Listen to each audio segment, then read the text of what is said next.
This happened to me almost 2 years ago. I was driving home with my friend after doing some homework at a coffee shop. We took a road for about 10 miles before turning left on a more quiet road. When we did, we noticed a truck did the same. We didn't really make anything of this, but once we turned right at the next intersection, the truck did as well, and that got our attention. Maybe I'm just a paranoid person, but whenever I drive at night, I always pay attention to the cars behind me, and if they turn when I do. After following the road for a short distance, it came to a fairly busy road that we had to cross. When we did, the truck crossed it as well.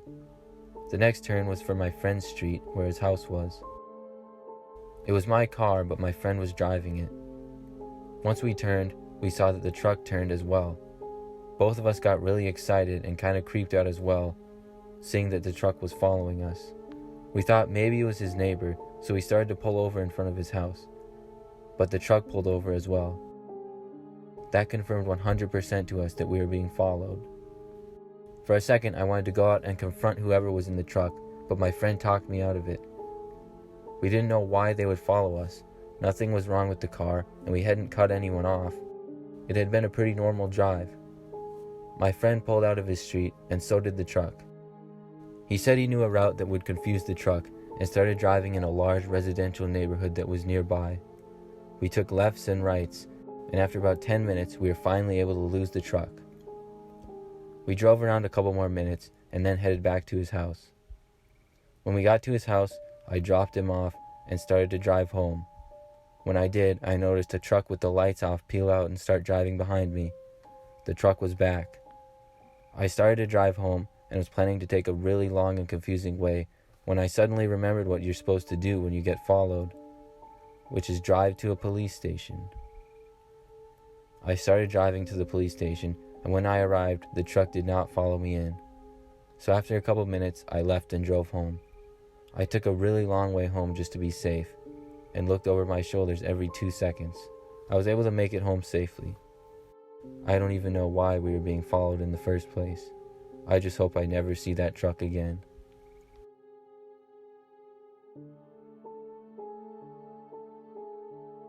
I was driving home from work one day last year. I worked in the city and lived about 20 miles away, so I'd often hit rush hour on my way home. On this particular day, it was pretty bad. I was merging onto the freeway, and when I did, I accidentally cut somebody off. I didn't mean to cut them off, but it was so busy I made a split-second decision and simply misjudged my space. I felt bad, but it happens, and within a minute I had forgotten all about it. I remained on a freeway for a good 20 minutes and noticed that the car behind me was following extremely close. It didn't concern me.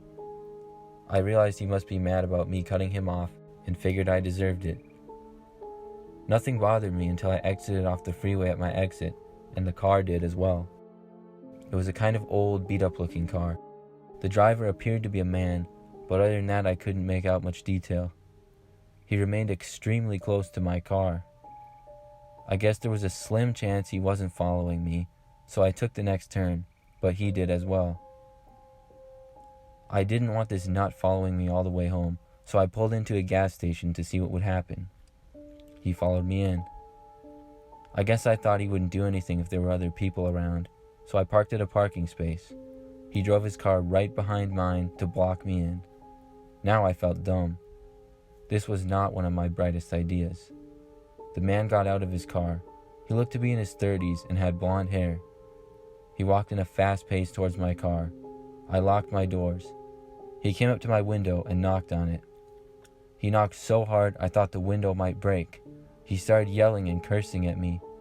There were a few people at the gas station and they started to look over at what was going on. I thought about calling the police, but after some people from the gas station started to approach us, the man got back in his car and drove off. I was relieved to see him drive away, and I pulled out a couple minutes later and went home. I couldn't stop looking behind me on the drive back, but he didn't follow me anymore. Some drivers have terrible road rage, and I've learned to drive much safer since then.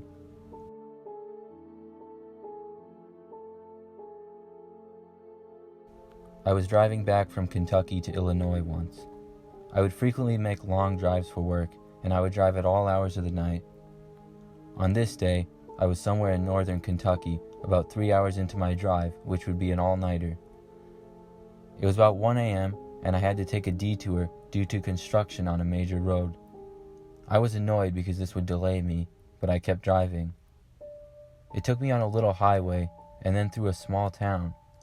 The road was very quiet, and as I passed through the little town, I noticed a car on the side of the road. I figured it was a cop, so I slowed down a little bit. I wasn't speeding, but that's just a reaction I tend to have. As I got closer, I saw that it was not a cop car, but just a regular-looking car. When I passed by the car, it pulled out and began to follow me.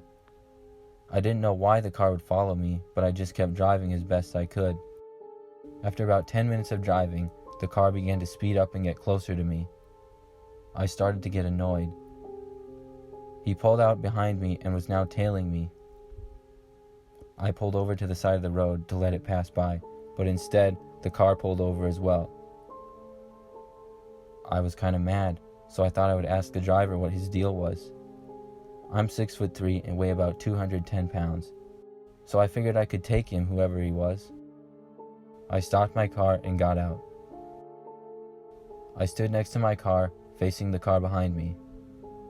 The door started to open, and then it shut. The car then took off and started driving straight for me. I couldn't believe my eyes. I quickly jumped on the hood of my own car. I got out of the way with about 1 second to spare as his car whizzed by me. It also came about a foot from scraping my car.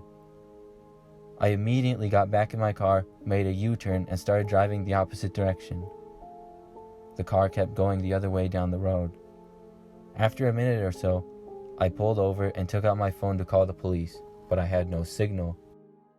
I ended up driving back to the freeway I had been on earlier, where I had service and was able to report the incident. I also found another route to take home.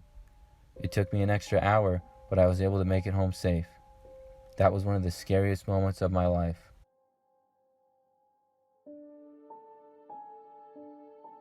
In the summer of 2018, I was taking a road trip with two of my friends to Cleveland. We were planning to arrive in Cleveland at about 11 p.m. Everything was going smoothly, and at around 10 p.m., we were about an hour away. My friend Sean said he really needed to use the bathroom, and my friend John, who was driving, really didn't want to stop. After arguing back and forth for several minutes, John finally pulled off the freeway and into a rest stop. The rest stop was quiet, but there were about 2 or 3 cars spread out over the parking lot. Sean got out and went to the bathroom. Me and John stayed in the car to wait. After about a minute, we saw Sean running from the bathrooms and toward us. He got in the back of the car and yelled at John to drive.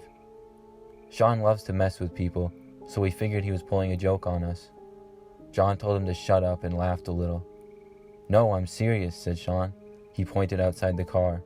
We then saw a man walking toward us. Without saying a word, John started the car and drove off. We saw the man sprinting and we pulled away. I didn't get a good look at the man as it was nighttime, but I saw him run to a car and get in as we left the parking lot.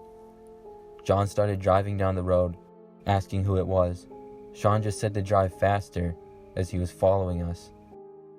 The man's car was an old Saturn that was red and kind of beat up looking. We could barely see it, but it started to get closer in our rearview mirror. John started to drive faster, and the car did as well. There wasn't too much traffic on the road, but John started to pass cars left and right, all while the red car remained about 10 car lengths behind us. John then began driving so fast that we went over 100 miles per hour. I remember looking at the dash and seeing 112. We didn't care if we got pulled over, because we were being chased by someone.